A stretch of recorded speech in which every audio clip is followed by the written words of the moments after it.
Santhosh, good morning. Good morning Vinisha.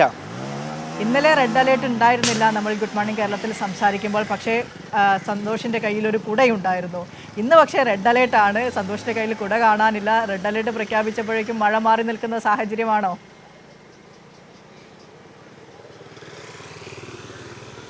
Vinisha, ഇന്ന് മുതൽ 4 ദിവസത്തേക്ക് കണ്ണൂർ ജില്ലയിൽ റെഡ് അലർട്ട് പ്രഖ്യാപിച്ചിരിക്കുകയാണ്. അതിശക്തമായ മഴയുണ്ടാകും എന്നാണ് കേന്ദ്ര കാലാവസ്ഥാ വകുപ്പിൻ്റെ മുന്നറിയിപ്പ്. ഇന്നലെ ഓറഞ്ച് അലർട്ടായിരുന്നു. പക്ഷേ ഇന്നലെ കാര്യമായ മഴയുണ്ടായില്ല, നല്ല വെയിലാണ് ഉണ്ടായിരുന്നത്. പക്ഷേ ഇന്നലെ രാത്രിയോടുകൂടി അല്പം മഴ ശക്തിപ്പെടുകയും ഉണ്ടായിരുന്നു. എന്നാൽ ഇപ്പോൾ മഴ മാറി നിൽക്കുന്ന സാഹചര്യം തന്നെയാണുള്ളത്. പക്ഷേ ഇന്നലെ രാത്രി ഉണ്ടായ കനത്ത മഴയിൽ കണ്ണൂർ ജില്ലയിൽ പല സ്ഥലത്തും ഈ വെള്ളക്കെട്ടെല്ലാം തന്നെ രൂപപ്പെട്ടിട്ടുണ്ട്. ഞാനിപ്പോൾ നിൽക്കുന്നത് തന്നെ കണ്ണൂർ കക്കാട് പുഴയുടെ ഭാഗങ്ങളിൽ വെള്ളം കയറിയ സ്ഥലത്താണ്.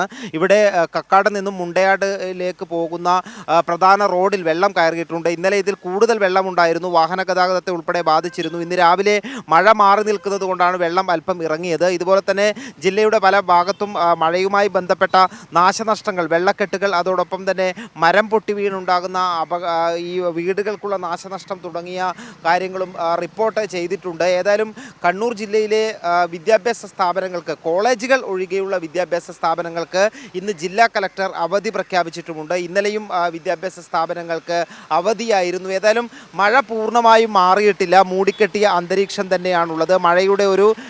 മഴ പെയ്യാനുള്ള ഒരു സാഹചര്യം തന്നെയാണ് കണ്ണൂർ ജില്ലയിൽ നിലനിൽക്കുന്നത്. ഏതായാലും ഈ റെഡ് അലർട്ട് നിലനിൽക്കുന്ന, തീവ്ര മഴ മുന്നറിയിപ്പ് നിലനിൽക്കുന്ന സാഹചര്യത്തിൽ കണ്ണൂർ ജില്ലയിൽ ഈ മലയോര മേഖലയിലും തീരദേശ മേഖലയിലും ജാഗ്രതാ നിർദ്ദേശം നൽകിയിട്ടുണ്ട്. വേഗത്തിലുള്ള കാറ്റിനുള്ള സാധ്യതയുള്ളത് കൊണ്ട് തന്നെ മത്സ്യത്തൊഴിലാളികൾക്ക് മുന്നറിയിപ്പ് നൽകിയിട്ടുണ്ട്. മലയോര മേഖലയിലേക്കുള്ളവർക്ക്, ഉരുൾപൊട്ടൽ മണ്ണിടിച്ചിൽ സാധ്യതയുള്ള മേഖലയിലുള്ളവർക്കും മുന്നറിയിപ്പ് നൽകിയിട്ടുണ്ട്. ജാഗ്രത പാലിക്കണം എന്നുള്ള മുന്നറിയിപ്പ്. അതോടൊപ്പം തന്നെ ടൂറിസ്റ്റ് കേന്ദ്രങ്ങൾ 4 ദിവസത്തേക്ക് അടച്ചിട്ടിട്ടുണ്ട്. അവിടേക്കുള്ള പ്രവേശനവും നിരോധിച്ചിരിക്കുകയാണ്.